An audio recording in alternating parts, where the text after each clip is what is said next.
Armada Laut Hitam Rusia disebut bakal menggunakan rudal supersonik X-31 pada jet tempur Su-30SM dalam operasi militer khusus di Ukraina, kata sumber penegak hukum Crimea.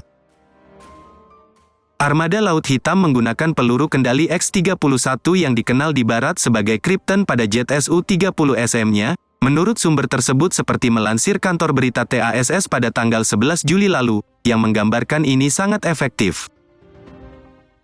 TASS belum memperoleh komentar resmi tentang masalah ini. Sebelumnya, tidak ada laporan resmi tentang penggunaan rudal X-31 pada pesawat tempur Su-30SM dalam serangan udara. X-31 atau KH-31 atau versi laporan Pakta Pertahanan Atlantik Utara, NATO, AS-17 Krypton, disebut dapat mencapai kecepatan 3,5 Mach, menjadi rudal supersonik anti kapal pertama yang bisa diluncurkan dari pesawat tempur. Mengutip situs Rosoboronexport, rudal anti-radiasi supersonik jarak menengah KH-31P dirancang untuk melawan pertahanan udara musuh, memiliki kecepatan supersonik tinggi melalui penggunaan scramjet dengan booster built-in.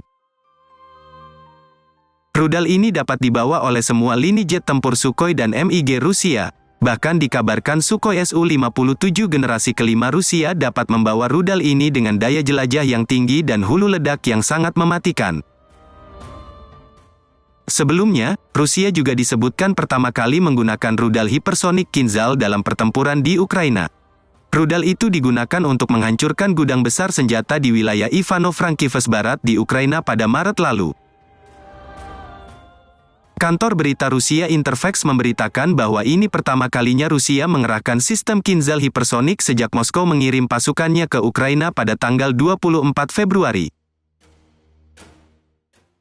Juru bicara Kementerian Pertahanan Igor Konashenkov saat konferensi pers mengatakan gudang bawah tanah yang dihantam sistem Kinzhal pada Jumat menyimpan rudal dan amunisi pesawat Ukraina, demikian menurut rekaman konferensi pers yang dibagikan oleh kantor berita Rusia.